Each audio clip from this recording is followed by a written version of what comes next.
karena saat ini kan posisi hutan lindung kita pun juga tercemar. Nah, maka ini dalam mengatasi ini sebetulnya butuh upaya dan pihak-pihak terkait untuk atasi masalah itu. Salah satunya misalnya legal logging yang ada di atas, walaupun secara tidak resmi. Nah, dan termasuk salah satunya juga masalah penambangan atau membuka lahan perkebunan mungkin tanpa izin daripada pihak pemerintah. Nah, maka kita harapkan juga kepada pihak terkait mengenai masalah legal logging, pembukaan lahan baru harus ditindaklanjuti oleh pemerintah dan termasuk dinas terkait. Maka dampak bencana pun terjadi di manakala hutan yang di atas sudah kita tebang. Nah, maka siapa yang rugi? Aceh Utara juga. Nah, dan dampak lain ini juga sangat besar karena bukan di wilayah seputaran Sungai Krungpeto aja yang merasakan banjir. Bila kita di sini merasakan banjir, otomatis Losukun, kota kabupaten juga ikut merasakan dampak musibah ini. Ya, kita harapkan dan termasuk saya juga sebagai mewakili daripada rakyat di dalam parlemen selaku anggota dewan, dan saya tegaskan juga di mana misalnya ada informasi mengenai masalah perambahan hutan atau legal logging, pihak terkait lingkungan maupun pihak keamanan terhadap masalah legal logging ini supaya ditindaklanjuti. Jangan nanti berimbas semua masyarakat yang di bawah. Saya kira harus ada pembenahan lah, karena dari 21 tahun saya di Losukun, banjir itu tetap 5 tahun sekali awalnya. Nah, belakangan ini mungkin karena ada penebangan liar, mungkin karena illegal mining seperti galian di sana sini yang tanpa izin. Nah, sekarang udah bergeser 3 tahun sekali. Jadi saya pikir itulah yang perlu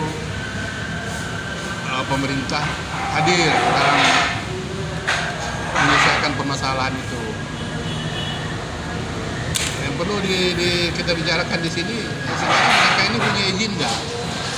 Seperti pembalakan liar, galian C yang ada di Aceh Utara. Apa ada izin? Kalau ada izin, siapa yang mengeluarkan izin?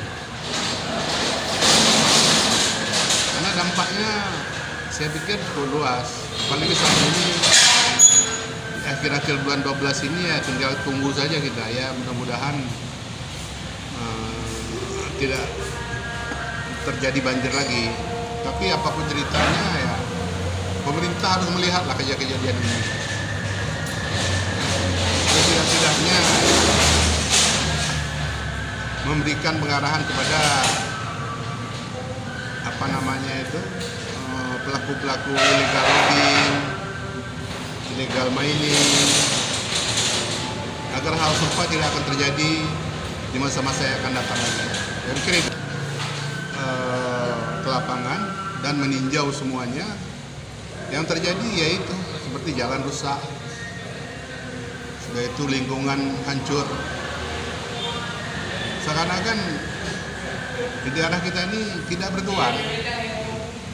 Saya nggak bilang nggak ada nanti penegakan hukum di sini, cuman yang saya lihat seperti itu. Saya sebagai LSM ya saya minta negara hadir dalam hal ini ya Bupati, Bapak Kapolres ataupun Kodim harus hadir, karena ini rakyat sangat membutuhkan kehadiran beliau-beliau ini, sehingga kejadian-kejadian seperti ini dapat kita tanggulangi. Setidaknya masyarakat tidak menanggung beban lagi seperti banjir, jalan rusak, ya kan? Dan ini mungkin harus ada kerjasama. Dan saya mau lihat ini ada teguran nggak dari pemerintah ataupun dinas yang terkait. Kalau memang benar-benar ini tidak ada izin, tolong ditertibkan. Harapan saya seperti itu. Ya, kalau kita lihat beberapa sungai yang titik sungai yang ada di Aceh Utara, memang ada sungai Krungpase. Itu yang melintasi, sebagaimana kita sebutkan tadi, itu melintasi Krungpase, Piratimu, Nibung, Samudra dan Samtalira Arum. Iya. Kemudian kalau banjir yang terjadi arah ke Sawah. timur, timur itu Batangkuli, Dok Sukun dan lain-lain itu sudah masuk Kurung Kurto ya.